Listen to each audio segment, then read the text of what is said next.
What's up everybody, it's Sean here and I'm back today to give you guys a review of the New Balance 2002R in this deep ocean colorway. Today's video is sponsored by who else? The good people from Heffelux. Heffelux is my all-time favorite sneaker insoles, and they sell ETPU insoles, which essentially is the same material you'll find in Adidas Boost. So if you're looking to add some additional comfort inside your shoes, be sure to check out their website, which I've linked down below in the description box. You'll see they sell a variety of different insoles, so depending on the type of insole density and the cushioning setup you're looking for, whether that's for a pair of winter boots or for sneakers, you're going to find there's a suitable insole for everyone. So I've been a paying customer of Heffelux for years now, and to me, I personally find them to be very comfortable. So if you guys want to check them out and try a pair for yourself, be sure to use the code SEANGO at checkout and get 15% off your entire purchase. So this is my latest New Balance 2002R pickup, and safe to say this silhouette has been doing extremely well in the past couple of years. This is part of what they are unofficially calling the Suede pack, which released alongside the Black Fig colorway, which I reviewed on my channel not too long ago. So this pair is the Deep Ocean colorway, and it retailed for a price of $140 US or 190 Canadian dollars, and the colorway for this shoe is Deep Ocean Gray, Slate, and White. So like all your other 2002Rs, this pair is not made in the UK or made in the US. This pair specifically is made in Vietnam, but honestly the quality and overall build on this pair was really solid. So diving straight into the details, the base layer of this shoe, on the toe box area, here you can see we have this blue colored mesh, and above this in the middle we have this reflective silver 3M hit with the New Balance N embroidered in blue, and on the bottom edge of the medial side we have another overlay of 3M. Overlaid on either side of the toe box, we have this pale blue colored nubuck, and then surrounding the front toe cap, we have a very buttery blue colored suede. This same blue suede covers the entire mid panel of the shoe, and the top two eyelets are constructed out of this light blue colored TPU. Stitched in the middle, we have the New Balance N logo, which is done in this reflective silver finish, with a secondary layer underneath in white leather. And then moving downwards, surrounding the ankle collar area, we have more of that blue mesh that we saw earlier on the toe box, and we have another overlay of this light blue colored nubuck with 2002R branding stamped on the lateral side. Underneath this we have more of that blue suede, which wraps around the back of the shoe, and the bottom layer of the suede is perforated.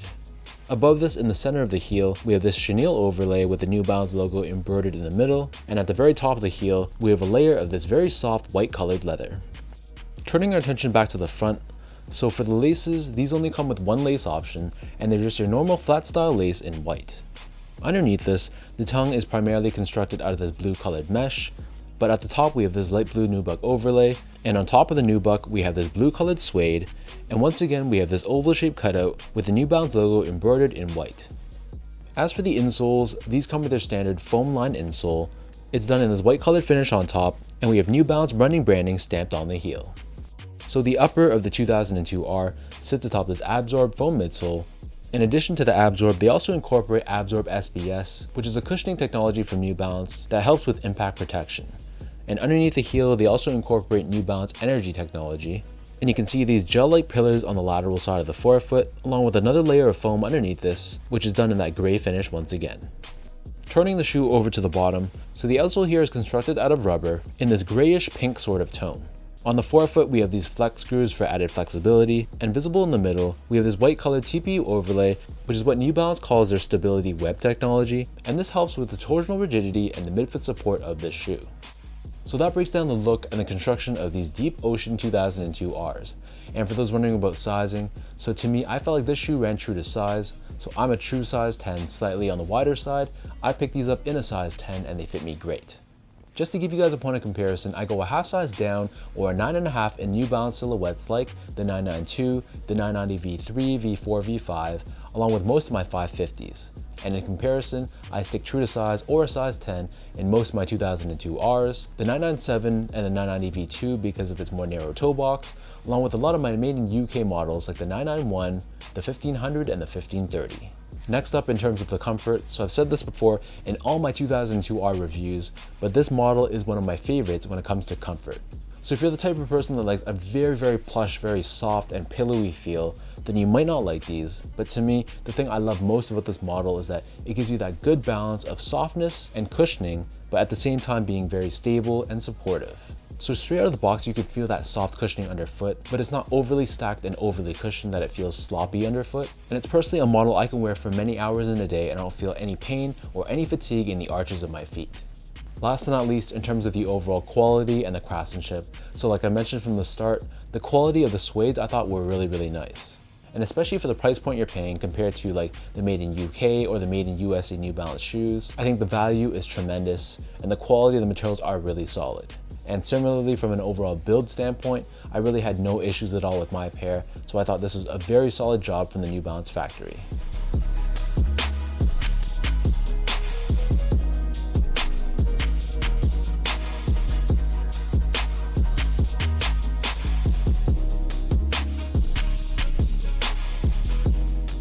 So with all that out of the way now, let's toss these on feet and I'll show you guys how these look.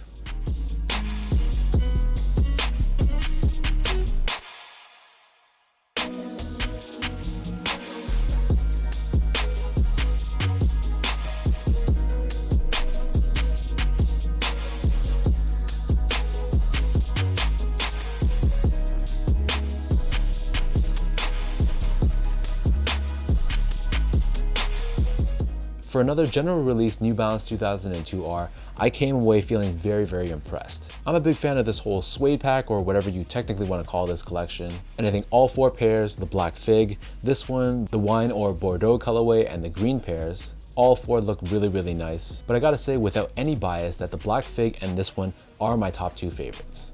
I like both of those because they kind of have more of a worn in and faded look to it, as opposed to the wine or the green pair, where the suedes feel much more vibrant and deep. But this one and the black fog sort of have more of that muted look, which I thought was nice and I was a fan of. So let me know in the comment section down below what you guys think about this Deep Ocean New Balance 2002R. What are your overall thoughts on this specific colorway? And of the 4 pairs in that suede pack, how would you rank them from best to worst? If you guys like this video, be sure to like, comment, and subscribe to my channel if you haven't yet. You can follow me on Instagram at esco8, check me out on Twitter at sean.go, and visit my website at seango.ca. So until next time, thank you so much for watching. Hopefully you guys enjoyed this review, and I'll catch you guys all in the next one.